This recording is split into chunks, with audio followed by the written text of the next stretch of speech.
Shalom mon peuple de Dieu, vous êtes bénis énormément par la grâce divine.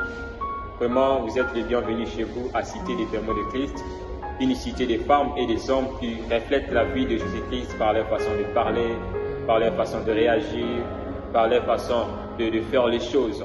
C'est-à-dire, c'est une cité dont la vie ou la vie en général des participants, des membres, c'est la vie de Jésus-Christ. Voilà, Dieu nous avait inspiré de parler sur le mois d'août, l'évangile, les thèmes de notre mois d'août, l'évangile. Et nous avons réparti ce terme en 4 sous-points. Donc, la première partie, c'était sur comprendre l'évangile réalisé par l'intervenant Johnny Kanzakuba.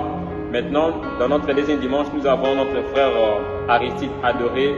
C'est aussi un grand serviteur de Dieu qui va nous parler sur l'évangile de la repentance. Comme je dis toujours, les bénédictions sont disponibles pour ceux qui sont aussi disponibles.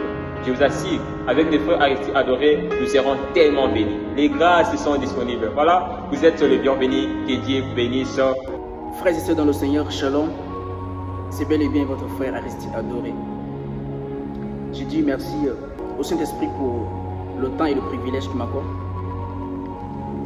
En passant, je dis aussi merci à mon frère Johnny pour la confiance portée à mon égard, afin de partager encore avec vous cette capsule d'enseignement sur l'évangile de la repentance. Alors sans plus tarder, nous allons prier et après quoi je vais donner le plan de mon travail et nous allons décortiquer ensemble. Amen, amen.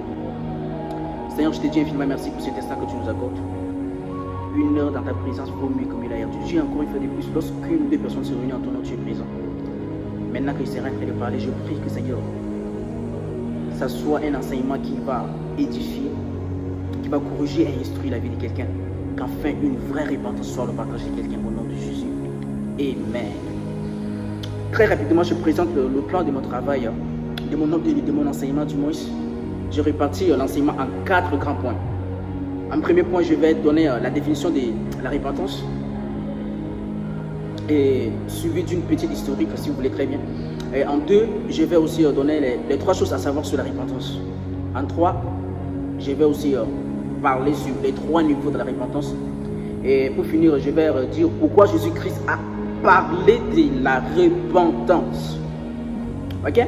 Maintenant, parlant de la repentance n'est rien d'autre que le premier pas que l'homme fait vers Dieu afin d'établir une relation spirituelle ou encore des communions pour le salut ou encore pour la vie éternelle.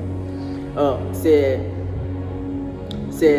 une des étapes d'une vraie naissance chrétienne. Parce que là, quand on voit un peu dans une vraie naissance chrétienne, il y a 4 grandes étapes qui viennent là. Première étape du moins, c'est la repentance. Après quoi vient la foi, le baptême, le don du Saint-Esprit. Mais nous remarquons que voilà, la repentance vient en première position. Sa position en question nous montre déjà beaucoup de choses, sans que je puisse encore insister encore sur ça. C'est une des étapes capitales, ou encore j'aime le dire impératif, que tous les enfants de Dieu doivent nécessairement passer par là. Parce que là, Jésus-Christ même en question, lors de son passage ici sur terre, il a toujours insisté. Dans ces messages, il a toujours insisté. Repentez-vous car le royaume de Dieu est proche. Il y a un des versets qui viennent encore en appui. Du coup, ma pensée s'oriente sur le fils du prodige. C'est-à-dire, c'est une des histoires qui nous relate, qui nous explique clairement ce que c'est la repentance.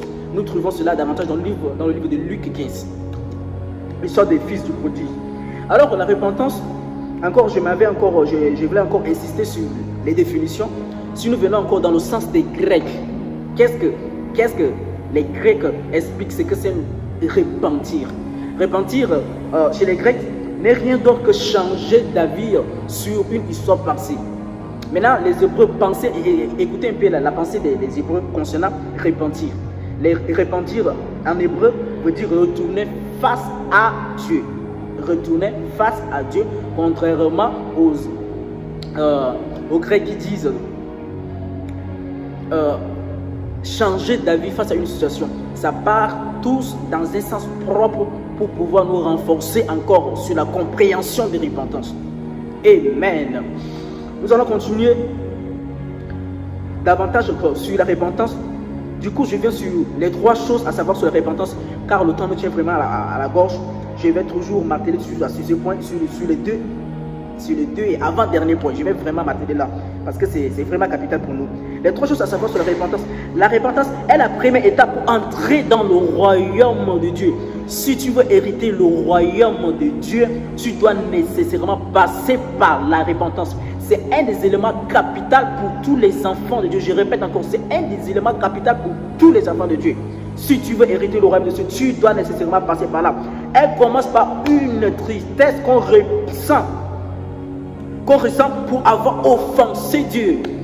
C'est-à-dire, si tu ne ressens pas une tristesse, c'est-à-dire, j'avais dit que la repentance, c'est les étapes indispensables pour tous les enfants de Dieu, si tu veux hériter le royaume de Dieu. Maintenant, comment ça se passe? Ça commence par une tristesse qu'on ressent au fond de nous d'avoir offensé à Jésus-Christ. Déjà là, quand un prédicateur, un évangéliste insiste, repentez-vous car le royaume de Dieu, refusez, abandonnez la masturbation, abandonnez, c'est pas moi les guerriers, abandonnez le mensonge. C'est-à-dire, cette parole, ou encore ces paroles te touchent, te pénètrent. C'est-à-dire ça se manifeste sous forme de tristesse. Si ça ne se fait pas sous forme de tristesse, alors c'est une interrogation. Ça ne concorde pas avec les vraies repentances, si vous me permettez très bien. Alors c'est une des caractéristiques vraiment capitales qu'il faut vraiment comprendre. La tristesse, c'est une de ces manifestations que l'homme commence à recevoir, à sentir du moins. En 3, elle n'est pas générale, la repentance. Les gens pensent que voilà, lorsque le prophète invite tout le monde à venir devant, à pouvoir confesser le péché, les gens pensent que voilà, c'est une affaire collective, encore c'est une affaire d'ordre général. Ça n'a rien à voir avec toutes ces histoires. C'est un truc personnel, spécifique à chaque individu. Genre, j'essaie un peu de penser au dernier jour, Dieu serait en train de prendre chaque personne avec le début de sa vie chrétienne. Genre, chacun a son logiciel. Par exemple, adorer, Aristide, c'est-à-dire se structurer. Comment ça a débuté? Les caractéristiques, comment ça a débuté? Et où en est-il par rapport à ça? Vous voyez? C'est un truc spécifique. Il n'y a pas à dire que voilà, non, c'est une affaire collective. Alors, même si je ne réponds pas, grâce, comme mon père est pasteur, ou soit encore mon père est évangéliste, il est encore prophète, quand il s'est repenti, c'est-à-dire comme j'appartiens aussi à son lien, alors je me suis aussi repenti. C'est archi faux, c'est une affaire personnelle et spécifique. Amen. 3. En 3, je m'en vais vous expliquer les 3 niveaux de la repentance. Les 3 niveaux de la repentance. Ça commence d'abord par la pensée. Changement de la mentalité. Changement de la mentalité. La Bible est en train de préciser dans le livre de Romains, chapitre 12, le verset 2. Il dit, ne vous conformez pas au siècle présent, mais soyez transformés par le renouvellement de l'intelligence, afin que vous discerniez quelle est la volonté de Dieu, ce qui est bon et agréable et parfait. C'est un des éléments qui me tient vraiment à cœur. C'est-à-dire, tant que ta personne n'est pas renouvelée par les connaissances de la parole de Dieu, c'est archi faux. Tu ne corresponds pas aux critères dignes d'être répandu. Ok? En même temps, concernant sur les 3 niveaux de la repentance, je m'avais aussi vous parler de la parole. C'est-à-dire, c'est une manifestation qui s'appuie aussi par les paroles de la repentance. Alors, ma pensée se rend très rapidement dans le livre de Romains, chapitre 10, le verset 2. C'est une forme de confession. La Bible est en train de dire, si tu confesses de ta bouche le Seigneur Jésus, et si tu crois dans ton cœur que Dieu l'a ressuscité de mort, complétez la suite, vous serez sauvés. Ou après, tu seras sauvé. C'est une forme de confession.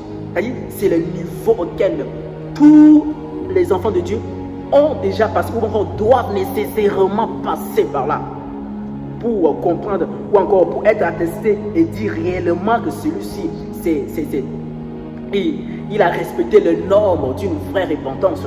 En 3, je m'en vais vous parler des actes de la repentance.